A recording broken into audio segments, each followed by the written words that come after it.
news for August 23rd, 2021. And your headlines for today include Adam Cole officially done with WWE NXT, the Young Bucks tease reaching out to Adam Cole. Samoa Joe makes history at NXT Takeover 36. Bray Wyatt seemingly enjoyed fans' Fiend sign at WWE SummerSlam. WWE confiscated Bray Wyatt's sign during WWE SummerSlam. Bray Wyatt reacts. Bianca Belair breaks silence on 27-second loss to Becky Lynch at SummerSlam. Reason why Vince McMahon wanted Becky Lynch to squash Bianca Belair at SummerSlam. Major details concerning Becky Lynch's SummerSlam return. Becky Lynch gets huge character change after WWE return. WWE reportedly changed plans for Roman Reigns vs. Brock Lesnar match. Roman Reigns reacts. Great gesture by Brock Lesnar after WWE SummerSlam. 3 career-ending botches at SummerSlam. Andrade and JTG were at SummerSlam 2021, and more. We are kicking off today with Adam Cole, who lost to Kyle O'Reilly at TakeOver 36 in confusing fashion. In April, the former Undisputed Era brothers went for over 40 minutes, and the pair were expected to do similar in last night's 2 out of 3 falls collision. Instead, the final fall in the steel cage was underwhelming, as the third match lasted a few minutes before Cole tapped out to a heel hook from the handcuffed O'Reilly. What should have been an epic collision to mark the end of an era instead ended with a dud. An unfortunate way to end the story, the Undisputed Era, and seemingly Cole's time as an NXT superstar.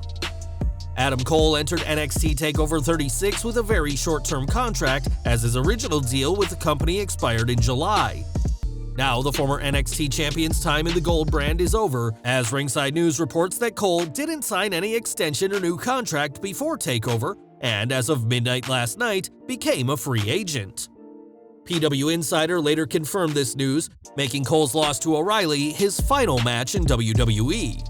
Before his departure, Cole had a meeting with Vince McMahon, and writers had been told to come up with ideas for him on the main roster.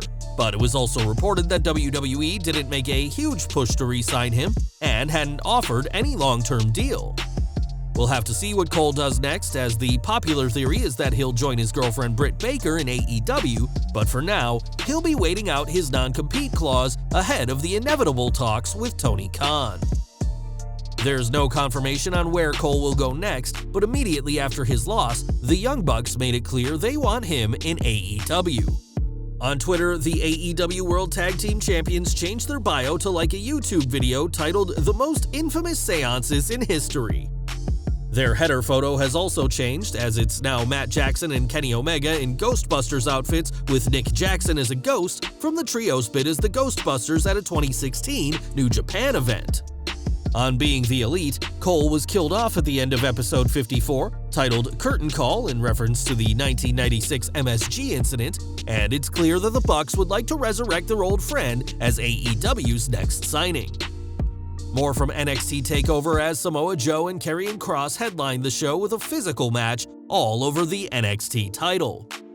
In his first match since his unfortunate concussion in early 2020, Joe didn't hold back and ended Kross's reign to become the new NXT champion. Not only did Joe win the title, he won with the Muscle Buster, a move that had been previously banned on the main roster after it ended the career of Tyson Kidd, who now works as a backstage producer.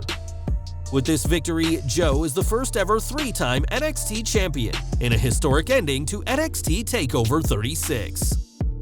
SummerSlam news next, as Bray Wyatt obviously didn't compete at last Saturday's show, but his presence was felt at the biggest party of the summer. Since his release, chants of "We Want Wyatt" have broken out during Raws, especially during Alexa Bliss matches, and her match against Eva Marie was no exception. There was also a fan at SummerSlam who brought a Wyatt sign featuring the Fiend on the Oakland Raiders logo. On Twitter, Wyatt, who now goes by the name Wyndham, retweeted a tweet of the sign, as he enjoyed the fact that the crowd are still on his side. Wyatt may have enjoyed the sign, but the security in Allegiant Stadium did not, as during Wrestling Observer Radio, Dave Meltzer said, "Did you hear they were confiscating Wyatt stuff? There was a big Wyatt sign that I saw during the Big E and Baron Corbin match, and they panned away really quick. I was told they took it from the guy, which actually, I was told, got heated, but the guy did eventually give it up." Wyatt remains massively popular with the WWE Universe nearly a month after his shocking firing, and we doubt confiscating signs will cause the "We Want Wyatt" chants to stop anytime soon. One person who did appear at SummerSlam is Bianca Belair, who lost the SmackDown Women's title to the returning Becky Lynch.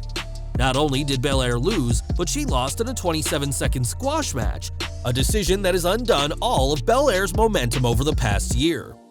Speaking to Denise Salcido on the SummerSlam after-party's red carpet, Belair broke her silence after this crushing loss, saying, "I'm just trying to collect my thoughts. Everything happened too quickly. I was ready to fight Sasha Banks, and Becky came out, which was an amazing moment. I'm happy to be a part of that, but I lost my title, and right now, I'm just emotional. I feel defeated. It was bittersweet." We'll have to see how Belair bounces back on this week's SmackDown, but for now, the former champion is clearly unhappy with how things went down last Saturday. Belair isn't the only one unhappy with what happened, as fans have been vocally frustrated with the decision to have the EST lose the gold. It's not the title loss itself that's angered fans, but the way it happened, as Lynch's 27-second victory over Belair has undone a ton of momentum she's gained over the past year. We now know who's responsible for this booking, as Mike Johnson of PW Insider reports that this title change came from the very top of WWE. We are told it was 100% a Vince McMahon call, and the title switch to Lynch was specifically to make her return even more spectacular. It should be noted that the quick nature of the match, 27 seconds, was seen by a number of fans as taking the wind out of the sails of Bianca Belair, but we are told that even though some in the company expressed that concern, the idea was that the moment was about Lynch per Vince McMahon's vision of the pay-per-view. McMahon wanted Lynch's return to be a big deal, and he certainly achieved his goal, and all it cost was the momentum of this year's Women's Royal Rumble winner, who will now begin the slow climb back to the top of the SmackDown Women's division. We've previously reported that Lynch wasn't expected back until October and had been worked into plans for the next WWE draft, but circumstances beyond WWE's control caused her early return. A member of Creative told Ringside News that Lynch's return was an example of WWE calling an audible, as she was brought in once they knew that Sasha Banks was unable to make the show.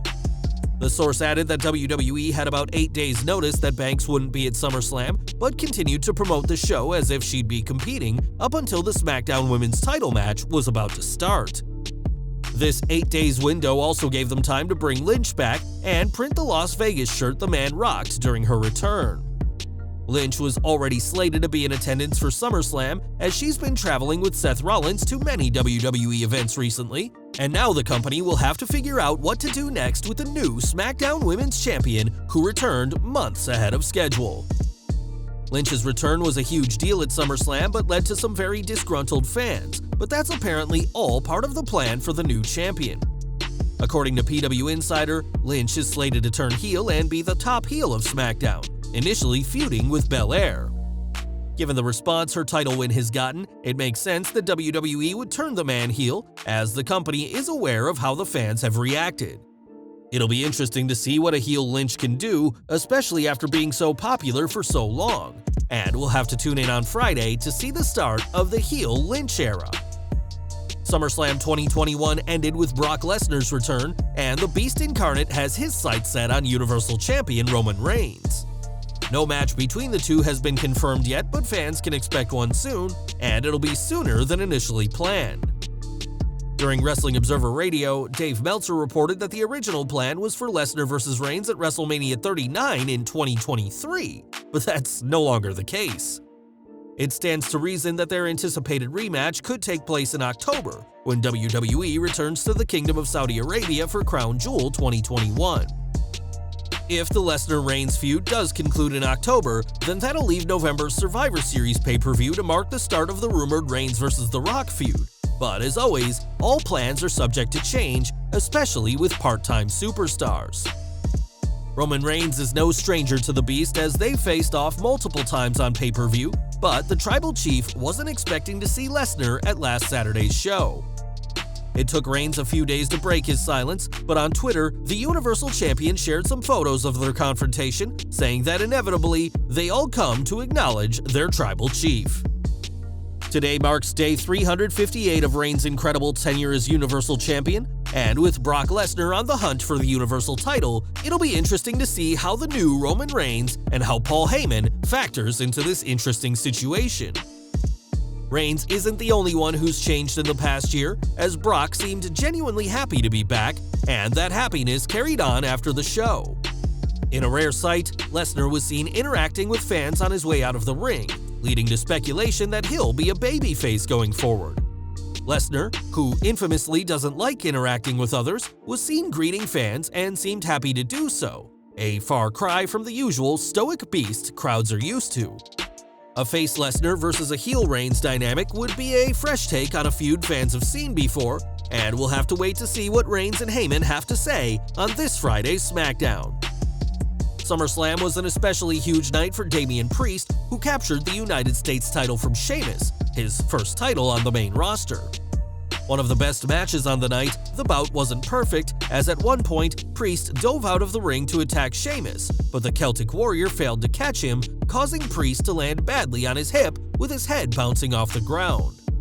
Priest had to take a few moments to get his breath back before continuing, and despite this botch, the Archer of Infamy was able to get back in the swing of things and become the new United States Champion. Priest had a much better night than Nikki ASH, who not only lost the Raw Women's title to Charlotte Flair, but also suffered a nasty injury during the match. When Flair went for her twisting moonsault to the outside, she hit Rhea Ripley, but her lower back collided with Nikki's head, pinning her between the barrier and herself.